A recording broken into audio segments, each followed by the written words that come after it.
Salam gənclər, Magin yeni buraxılışı efirdədir. Demək olar ki, hər birimiz artıq rəqəmsal dünyanın bir parçasına çevrilmişik. Gündəlik olaraq sosial şəbəkələrdən istifadə eləyir və müasir dövrlə ayaqlaşmağa çalışırıq. Ancaq bəzən dostumuzla danışdığımız bir söhbət, hətta fikirləşdiyimiz bir mövzu bir neçə saatdan sonra sosial şəbəkələrdə qarşımıza reklam kimi çıxır. Biz həqiqətən izlənirikmi, yoxsa bu bir alqoritmdir? Bu gün Magda bu mövzu haqqında danışacağıq. Bugünkü müsahibim marketoloq Ramil Ağayevdir. Xoş gördük Ramil bəy sizi. Salam Hüseyn bəy, xoş gördük. Həmçinin tamaşaçılarımızı da salamlayıram. Bugün bizi idarə edən alqoritmlərdən danışırıq. Belə deyək, əslində belə bir fikir var ki, sosial şəbəkələr artıq bizi bizdən daha yaxşı tanıyır. Çünki biz hər hansısa bir sosial şəbəkəyə istifadə etməyə başlayanda o ilk olaraq bizdən qeydiyyat tələb eləyir. Bu qeydiyyatda da bizim adımız, soyadımız, nömrəmiz, elektron postumuz, hətta bəzi sosial şəbəkələr var ki, şəxsiyyət vəsiqəsindən təsdiq belə istəyir. Bu məlumatlar da onların təbii ki, bazalarına oturur. Siz nə fikirləşirsiniz? Həqiqətən müasir dövrdə sosial şəbəkələr bizi bizdən daha yaxşı tanıyırmı? Ümumiyyətlə istəyirəm ki, bu məsələyə biraz daha belə deyək, qlobal perspektivlərdən baxaq. Belə ki, ümumilikdə götürsək, istər sosial şəbəkələr, elə daha ondan öncə internetin ümumiyyətlə sürətli yayılmasının özünün bir sıra faydaları var. Cəmiyyətə, insanlara, bizim hətta gündəlik həyatımızda belə hər kəs artıq qaçılmazdır ki, sıx şəkildə sosial şəbəkələrdən, ümumiyyətlə axtarış platformalarından və s. istifadə edirik. Amma bir çox hallarda heç özümüz də bilmədən həm də şərait yaradırıq ki, bizi müəyyən istiqamətlərdə bu sosial media belə deyə yönləndirsin.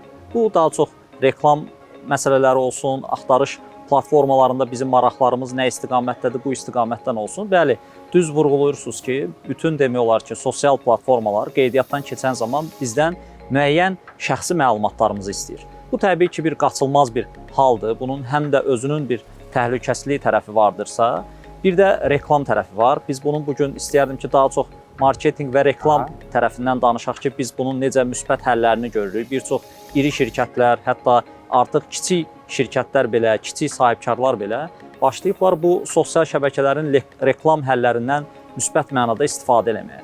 Bu da təbii ki, özlüyündə iqtisadiyyatın inkişafına hətta deyərdim, kiçik də olsa müəyyən töhfələrini vermiş olur. Belə ki, biz düzgün şəkildə o sosial platformanın həllərindən istifadə etdikdə, müştəri davranışlarını, alış-veriş davranışlarını, vərdişlərini müəyyən etdikdə, düzgün şəkildə öz məhsulumuzu düzgün auditoriyaya təqdim edə bilirik. Və təbii ki, bu bir qaçılmaz bir tendensiyadır, dünyada baş verir və biz də bugünkü gün belə deyək, bu bazarın içərisində oyunculardan biriyik. Ramil bəy, təbii ki, kiçik sahibkarların öz işlərini reklam eləməsi ilə bağlı danışacağıq. Ancaq belə deyim, məsələn, hansısa bir dostumuzla, tanışımızla oturub bir mövzu haqqında danışırıq ki, məsəl üçün, mən hansısa bir telefon almaq fikrindəyəm. Bu sadəcə bəzən elə olur ki, danışmırıq, hətta fikrimizdən keçir. Ancaq o danışılan söhbətdən bir neçə saat sonra biz görürük ki, Instagramda, YouTube'da bizim qarşımıza telefon reklamları çıxır. Xüsusi kampanyalar, təkliflər çıxır. Onda bəzi insanlar deyir ki, bizi dinləyirlər. Bu, təbii ki, mən fikirləşirəm ki, təsadüf deyil, bundan siz də razılaşarsınız. Bu bir alqoritmdirsə, bu alqoritm ümumiyyətlə necə işləyir? Çox belə maraqlı və faydalı sualdır. Əslində, bu sual ətrafında biz daha uzadı danışa bilərik. Sadəcə verilişimizin reglamentinə uyğun mən maksimum çalışacağam ki, burada əsas kritik nüansları vurğulayım. Ümumiyyətlə, alqoritmların çalışma məntiqi. Birinci, deyək ki, bizim haqqımızda müəyyən məlumatlar artıq sosial şəbəkələrdə var, müəyyən axtarış sistemlərində var və deyək ki, artıq bu alqoritmalar bizi loru dildə desək izləməyə başlayır. Biz hansı axtarışları eləyirik, kimlərlə dostluq əlaqələrimiz var və hətta bu dostluq əlaqələrimiz hansı periodda daha irəliyə doğru gedir, deyək ki, bizim yazışmalarımız nə qədər intensivdir, bir-birimizin paylaşımlarına reaksiyalarımız nə qədər çoxdur və s. və ilaxır. Bundan başqa hər bir fərdin özünün maraq dairələri nələrdir? Nələri daha çox paylaşır, nələri daha çox axtarış sistemlərində axtarır, hansı deyək ki, videolara daha çox baxır, hansı paylaşımlara daha çox reaksiya verir və s. və ilaxır. Və bunun üzərinə alqoritmalar əslində bu insanın hansı istiqamətdə axtarışda olduğunu müəyyən edir. Hətta indi artıq süni intellekt məntiqi ilə bunlar daha irəliyə gedərək gələcəkdə onların nələrə maraq doğuracaqlarını hesablaya bilirlər. Və təbii ki, bu biraz mübahisəli ümumiyyətlə bir mövzudur ki, kimsə bizi dinləyir və yaxud da dinləmir, oradan gəldi məsələ. Amma mən bu məsələyə daha real tərəfindən baxardım ki, məsələ belədir. Deyək ki, artıq biz bir dostumuzla, qohumumuzla, yaxınımızla belə deyək, bir məhsul haqqında danışırıqsa, bir fikir bölüşürüksə, bir çox hallarda biz bunu öncədən artıq sosial şəbəkələrdə və yaxud axtarış platformalarında artıq bu barədə axtarışlar eləmiş oluruq. Və yaxud hətta bəzən onların haqqında müəyyən paylaşımlar eləmiş oluruq və yaxud başqa bir dostumuza, tanışımıza sosial platforma üzərindən bunların məlumatlarını göndərmiş oluruq və əslində o alqoritmalar nəticəsində bizim qarşımıza o təqdimatlar çıxır, amma biz elə bilirik ki, bu sadəcə bizim aramızda olan şifahi danışıq əsasında olur. Bir faktı qeyd eləmək istəyərdim. Məsələn, heç sir deyil ki, belə deyək, Meta platforması milyard dollarlarla məbləğdə pulları xərcləyərək WhatsApp platformasını satın aldı. Burada elə əsas məqsəd birinci növbədə bundan ibarət idi ki, o WhatsApp-da olan böyük datanı əldə edə bilsinlər və ondan gələcəkdə müəyyən mənada öz platformalarının inkişafı üçün, burada daha yaxşı insanlara əlaqə yarada bilmələri üçün istifadə eləsinlər. Yəni əslində bunun arxasında böyük bir alqoritmik həllər dayanır. Nəinki burada şifahi biz danışdıq, bizi kimsə dinlədi və bizim qarşımıza nəsə çıxdı. Bu biraz daha çox utopiyadır. Əslində mümkünsüz deyil. Bəlkə də düşünürəm ki, ola bilər ki, bunun da bir həlli yolları, texnik yolları var, amma bu bir o qədər də inandırıcı və real deyil. Onda belə fikirləşmək olar ki, əslində biz fikirləşdiyimiz şeyi onlar dinləmirlər ya da onlar beyinməsən oxumurlar. Sadəcə biz həmin o mövzunu danışmamışdan öncə, kimlənsə söhbət eləməmişdən öncə bunu məsələn hansısa bir axtarış platformasında axtarırıq və həmin o süni intellekt dediyiniz, alqoritm dediyiniz bunu əvvəlcədən təyin edir və həmin tip reklamlar qarşımıza çıxardır. Bəli, və bundan başqa sosial belə deyək platformalar, ümumiyyətlə bu tətbiqlər bizi 360 dərəcə izləyə bilir. Sözün əsl mənasında, yəni necə? Bayaq dediyim kimi, biraz öncə vurğuladığım kimi, biz nələri axtarırıq, nələrə reaksiya veririk, nələri paylaşırıq, nələri dostlarımıza yönləndiririk, nələri ictimaiyyətə tövsiyə edirik və hətta bizim tövsiyə elədiklərimizin o mövzulara reaksiyaları necə olur, bizim dostluğumuzda olan insanların paylaşımları hansı istiqamətdədir, biz sosial şəbəkələrdə dostlarımızla, ictimaiyyətlə və yaxud da sosial media istifadəçilərlə hansı mövzularda əlaqələr qururuq, hansı mövzularda kontaktda oluruq, fikir mübadilləri aparırıq. Bunların belə deyək, hamısını cəmləyir bir yerə, toplayır, data analitikasını həyata keçirir və bizə əslində hətta gözlədiyimizin, istədiyimizin belə ən yaxşısını təqdim edə bilər və yaxud hətta bəzən gözləmədiyimizi belə təqdim edə bilər və bizim fikrimizi yönləndirə bilər. Yəni işin sirri əslində bütün bu dataların düzgün analiz olunmasından gedir. Gəlin belə düşünək, ümumiyyətlə sosial media həlləri arxasında böyük bir CRM həlləri dayanır. Yəni müştəri tendensiyalarının izlənməsi. Bunu bir futbol oyununa bənzətsək, düşünün ki, yarım müdafiə xətti var. Onlar oyunu qururlar, arxadan topu alırlar və yaxud da orta sahədə oyunu qururlar və hücumçuya ötürmə edirlər ki, hücumçu qol vura bilsin. Bugünkü gün CRM baxı orta sahə oyunçularıdır, hansı ki oyunu quranlardır. Müştərinin datalarını hesablayır, onların nə istədiyini müəyyən eləyir və hücumçu ötürür, hücumçu isə düzgün reklamı çıxardır adamın qarşısına. Dolayısıyla qolu vurmuş olur. Məsələ burasındadır. Bəs insanları həmin bu alqoritmlərlə manipulyasiya eləmək mümkündür. Yəni hər hansısa bir məsələn onun haqqında danışmır, xəbəri yoxdur ya da istəmir, ancaq bunu onun qarşısına hər dəfə sosial şəbəkələrdə çıxarda ona təkid eləyə bilər ki, bu məhsulu getsin alsın. Onu manipulyasiya eləyə bilər. Yəni bu alqoritmin elə bir manipulyasiya gücü var. Təbii ki, bu daha ön addımlardır, belə deyək və bu alqoritmaların bu gücü var. İnsanların fikrini yönləndirmiş ola bilər, onların fikrinə təsir etmiş ola bilər. Bu artıq baxır, bir də onun arxasında real biz ona nə təqdim edirik, ondan irəli gəlir. Yəni ütopik bir həll təklif ediriksə bir insana bu maraqlı olmayacaq. Bir də hədəf kütlələrinin burada düzgün müəyyən olunmasında çox mühüm rolu var. Düşünün ki, 18-19 yaşlı bir gəncin qarşısına hansısa bir universiteti seçim kimi çıxmasında çox məntiqlidir. Yəni deyək ki, o axtarış sistemlərində var, artıq yaş həddini biz onu bilirik, deyək ki, alqoritmə bilir, sistem bilir və ona universitetlər təqdim edir. Bir də düşünün ki, təqaüdçü bir insanın qarşısına çıxır ki, universitetdə oxumaq istəyirsənsə bu universitetləri seçim eləyə bilərsən. Bu daha biraz qeyri-realdır. Təbii ki, burada əsas məsələ nəyin, kimin qarşısına və nə zaman çıxmasındadır. Əgər doğru adamın qarşısına, doğru zamanda, doğru reklamlar çıxarsa, hətta o adamın buna ehtiyacı yoxdursa da belə, bu fikir onda formalaşa bilər ki, əslində elə mənim axtardığım bu imiş. Yəni burada çox belə deyək, vacib nüans doğru adamın qarşısına doğru reklamı doğru məqamda çıxarmaqdır. Hər bir sahənin özünün sirləri var, bunu bilirik. Marketoloqun da özünün müəyyən sirləri var. Elə siz dediniz ki, düzgün hədəf kütləsini seçmək. Bu mövzuya biraz da marketinq tərəfindən baxaq. Bunu məsəl üçün siz özünüz necə eləyirsiniz? Yəni hər hansısa bir məhsul var və o məhsulu hədəf kütləsinin qarşısına çıxartmalısınız. Bunu hansı yollardan eləyirsiniz? Məsələn, bunu elə bayaq da siz qeyd etdiyiniz kimi kiçik sahibkarlar da eləyə bilər. Bunun hansı yollarla insanların qarşısına məhsulu çıxartmaq mümkündür sosial medialarda? Burada birinci növbədə ümumiyyətlə məsələ başlayır markanı düzgün tanımaqda. Yəni hansı markanı təmsil edirsənsə, hansı markanın satış artımı, imic artımı ilə məşğulsansa, birinci növbədə sən özün o markanı düzgün tanımalısan, sevməlisən, qəbul etməlisən, özün o markanın bir növü həm də istifadəçisi olmalısan birinci növbədə. İkinci növbədə markanın mövcud alıcıları, onlarla kontaktda olmaq, hətta bacarırsınızsa gündəlik kontaktda olmaq, bu indi sektoruna görə dəyişə bilər.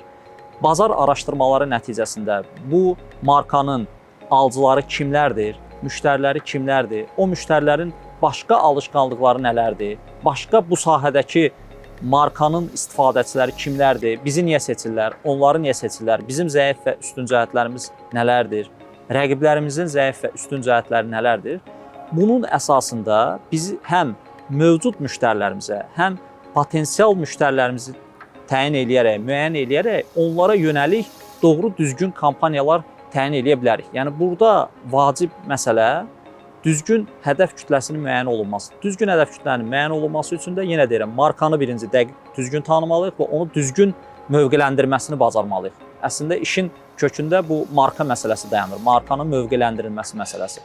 Bu zaman biz hədəf kütləmizi də doğru müəyyən eləyə biləcəyik və doğru hədəf kütləsinə doğru reklam vasitələri ilə çıxa biləcəyik. Burada təbii ki, həm müasir həll yolları ilə, rəqəmsal media vasitəsilə onlara kommunikasiyanın qurulması, həm də ənənəvi yollarla müştərilərimizlə həm mövcud, həm potensial müştərilərimizlə kommunikasiyanın qurulmasındadır və burada bir vacib nüans da bizim daxili müştərilərimizdir. Daxili müştərilərimiz dedikdə nəzərdə tuturam əməkdaşlarımızı. Bəzən markalar bu nüansı gözdən qaçırırlar. Yəni düşünürlər ki, bu insan mənim əməkdaşımdırsa, elə həm də mənim müştərimdir, amma bir çox hallarda bu belə olmaya bilir. Hətta orada işləyən müştəri o marka haqqında, o markanın satdığı məhsul haqqında detallı bilgili olmaya bilir. Bu isə iki cür belə deyim, ziyan gətirmiş olur. Bir, öz əməkdaşımız özümüzdən belə deyək, alış-veriş eləmir və yaxud öz markamızın təmsil elədiyi məhsulu satın almasını həyata keçirmir, rəqiblərə üst tuta bilir. İkincisi, müştəri ilə düzgün kommunikasiyanı qura bilmir, markanı müştəriyə düzgün tanıda bilmir. Bu səbəbdən yəni birinci başlamaq lazımdır daxili müştərilərdən, əməkdaşlardan, daha sonra mövcud müştərilər və potensial müştərilərlə doğru kommunikasiyanın qurulması çox önəmlidir. Ramil bəy, bayaq da siz qeyd elədiniz ki, bəs kiçik sahibkarlar da öz məhsullarını, işlərini reklam eləyə bilər. Böyük şirkətlər, hətta bəziləri bu sosial şəbəkələrin həmin ölkədə olan nümayəndəsi ilə əməkdaşlıq eləyirlər və bu tip süni intellekt alqoritmindən onlar məlumatları alırlar, amma kiçik sahibkarlar, məsəl üçün adi bir video paylaşan bir şəxs sadəcə özünü necə deyirəm, reklam eləyir sima olaraq.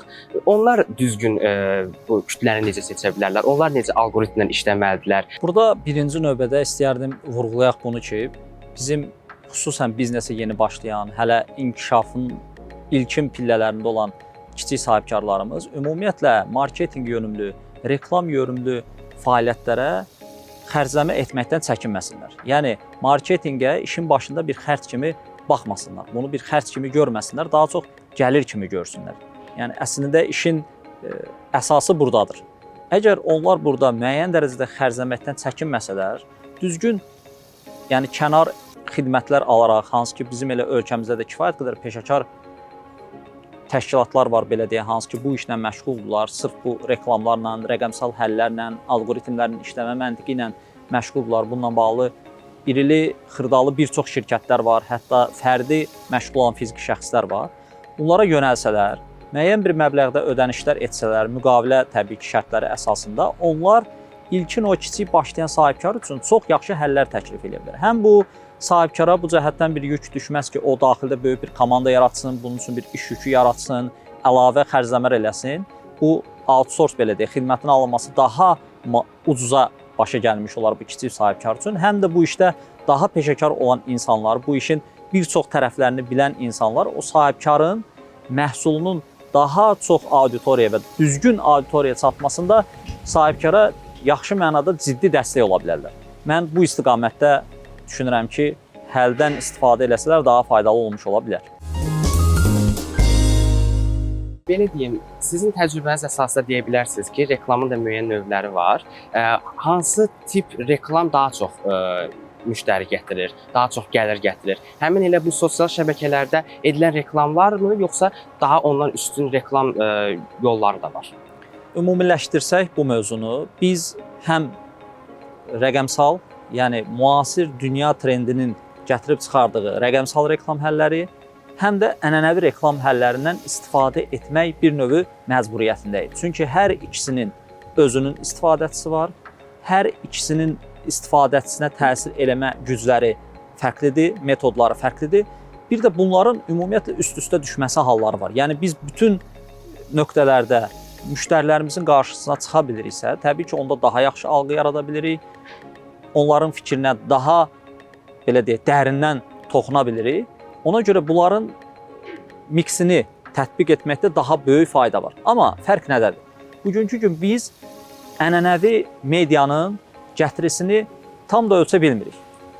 Amma rəqəmsal həllərdə biz hədəf kütlələrimizi net müəyyən edə bilirik. Deyək ki, bir küçədə reklam lövhəsi yerləşdirilmiş olaraqsa, siz bildirdiyiniz kimi, biz istəyən, istəməyən hər bir şəxs o reklamı görmüş ola bilər. Yəni istəməyən dediyimiz burada ola bilər ki, kimsə bizim hədəf kütləmiz deyil, amma onun da qarşısına o reklamı çıxarır. Amma sosial media tərəfində biz biraz öncə dediyimiz o alqoritmaların çalışma məntiqi ilə birbaşa öz hədəf kütləmizə toxuna bilirik, birbaşa daha asan və sürətli öz hədəf kütləmizə çata bilirik və hətta daha geniş platformaya çata bilirik. Məsələn, şəhərin deyək ki, hansısa bir küçəsində çöl reklamı yerləşdirmişiksə, ancaq o küçənin insanları, oradan istifadə edənlər onu görmüş olacaq. Amma sosial media vasitəsilə biz elə həm o küçənin sakinlərinə, oranın istifadəçilərinə bunu göstərə biliriksə, məhsulumuzu reklam eləyə biliriksə, həm də ümumiyyətlə o küçənin ətrafında olan insanlara ulaşa bilirik. Hətta daha belə deyək, böyük arealda, daha böyük diametrlərdə insanlara daha rahat və daha sürətli çata bilirik. Bu səbəbdən biz hər hansı birini göz ardı eləyə bilmərik. Həm ənənəvi, həm rəqəmsal həllərdən istifadə etməyimiz mütləqdir, amma rəqəmsal həllər daha əlçatandır və daha ölçülə biləndir. Mənim dostlarım arasında bəzən biz söhbət eləyəndə bəzən bezirlər. Yəni deyirlər ki, Instagrama girirəm, ancaq qarşıma reklam çıxır. Yəni nə edirəm, eləyirəm, bundan canımı qurtara bilmirəm. Və sizin başınıza belə bir şey gəlib ki, müştəriləriniz sizə sosial şəbəkələrdən yazsın ki, bu qədər məsələn reklamı nə qədər vermək olar, ya da belə bir şeylə rastlaşmısınız ki, insanlar belə bezsin, məsələn ürəyi sıxılsın ki, artıq bu reklamları görmək istəmirəm. Yəni belə bir halla rastlaşmısınız heç? Əslində biz birbaşa belə deyək, belə bir halla rastlaşmamışıq, amma bunun da özünün bir metodları var. Təbii ki, eyni bir reklamı, eyni bir insanın qarşısına dəfələrlə çıxanda normaldır ki, bu insan bu reklamdan yorulacaq, hətta bezmək səviyyəsinə gələcək. Buna görə balansı saxlamaq lazımdır. Yəni daim eyni reklamla, daim eyni auditoriyanın qarşısına çıxmaq çox da məntiqli deyil. Bunun üçün həm reklam metodlarının özünü dəyişmək lazımdır, həm hədəf kütlələrini tez-tez baxmaq lazımdır ki, dəyişsin, fərqli insanlara çıxaq. Və bir də kontenti dəyişmək burada mütləqdir. Yəni ancaq reklam bununla da olmur. Yəni fərqli bir kontentdən, reklamın özünün fərqli metodları ilə çatdırılması burada daha faydalıdır. Amma gələk bir istifadəçi kimi məsələyə baxsaq, biz verilişimizin əvvəlində qeyd elədiyi kimi, deyək ki, sosial şəbəkələrdən qeydiyyatdan keçəndə və yaxud da ümumiyyətlə oradan istifadə edəndə bizim qarşımıza müxtəlif müraciətlər olur ki, bunu təsdiq edirsinizmi, buna icazə verirsinizmi, bu reklama icazə verirsinizmi? Bir çox hallarda biz o təsdiqləri verməsək, biz o icazələri verməsək, əslində o reklamlar bizim qarşımıza çıxmayacaq. Dolayısıyla biz əslində başından özümüz icazə veririk ki, bu reklamlar bizim qarşımıza çıxsın, hətta daha sürətli çıxsın. Buna görə mən tövsiyə eləyərdim ki, istifadəçilər də maksimum diqqətli olsunlar. Sosial medialardan, axtarış platformalarından istifadə edən zaman nələri təsdiq edirlər, nələrə icazə verirlərsə maksimum diqqətli olsunlar. Mahiyyətini anlasınlar, sonra o icazələri, təsdiqləri versinlər. Bu hallarda onların qarşısına çıxan bu kimi reklamlar, xüsusən bezdirici reklamlar minimum səviyyəyə düşmüş olacaq. Siz qeyd elədiniz ki, hansısa bir reklam görmək istəyirsə, onu əvvəlcədən təsdiqləyir ki, məsələn, mən bu reklamı görməyə razıyam. Ancaq bəzi platformalar var ki, onlar belə bir təklif istifadəçiyə vermir. Yəni ki, həmin sosial şəbəkəni yüklür və həmin andan etibarən o izlənilməyə başlanır. Bu sizcə nə qədər etikdir? Həm təhlükəsizlik baxımından, həm də insanın şəxsi məlumatları toplanması baxımından sizcə nə qədər etikdir? Gəl məsələyə biraz bu etik məncə kontekstdən baxmağımız nə dərəcədə doğru olaraq bilmirəm, amma ümumilikdə bütün sosial şəbəkələrdə, hətta o dediyiniz kimi sosial şəbəkələrdə hansı ki xüsusi tələblər çıxmır, amma bütün hallarda bir şərtlər toplusu olur, qaydalar toplusu olur. Bəzən bunlar bezdirici ola bilir, bəzən çox uzun yazılmış ola bilir. Oxumuruq bəzən. Oxumuruq, amma oxumağımızda əslində fayda var. Ola bilər ki, orada mütləq deyil hamısını bir-bir oxuyaq, amma çox vacib nüanslara bir baxsaq, diqqət etsək, məncə orada çox da böyük problemlər bizi gözləmir və həm də ümumilikdə biz özümüz də indi sosial şəbəkənin aktiv belə deyək bir növ həm də istifadəçisiyik. Mən şəxsən özüm elə bir qlobal bir problemlə qarşılaşmamışam və düşünmürəm ki də olsun.